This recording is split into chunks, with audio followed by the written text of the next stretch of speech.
Hi friends, ఇమ్మడి రావు అంటే మీకు idea ఉందా అని? ఉండదు.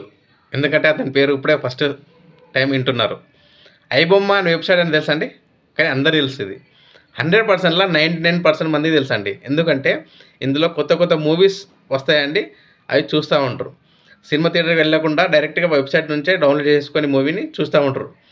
ఎందుకంటే భారీ బడ్జెట్, సినిమా థియేటర్కి వెళ్తే భారీ బడ్జెట్ అవుతుంది కాబట్టి.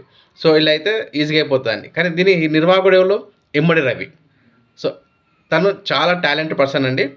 ఎందుకంటే ఆయన పుట్టింది విశాఖపట్నము, చదివిందేమో బీఎస్సీ కంప్యూటర్స్.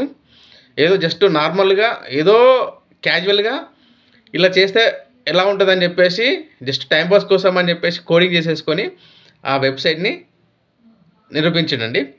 అందులో అతనికి ఇంకా ఏదో తెలియని కొత్తదనం లేకపోయేసరికి ఇంకా వేరే వేరే మన డాటా మొత్తం అతని దగ్గర ఉంది అండి. ఈజీగా దొరికేసిందండి మన డేటా. సో కానీ అతను చాలా టాలెంటెడ్. అతన్ని మనం వాడుకుంటే, పోలీస్ డిపార్ట్మెంట్ వాళ్ళు వాడుకుంటే చాలా బెనిఫిట్స్ అండి. అన్నిటికీ మనం ఈజీగా దొరికిపోతామండి. ఎందుకంటే చాలా మంది ఉన్నారు, కానీ ఇలాంటి వ్యక్తి లేరండి. కానీ చాలా గ్రేట్ కదా. మీ కామెంట్ ఏంటిదో సో చెప్పండి. ఇతను అంటే మంచివాడా చెడ్డవాడా అని చెప్పేసి కామెంట్ రూపంలో చెప్పండి, చూద్దాం. బాయ్.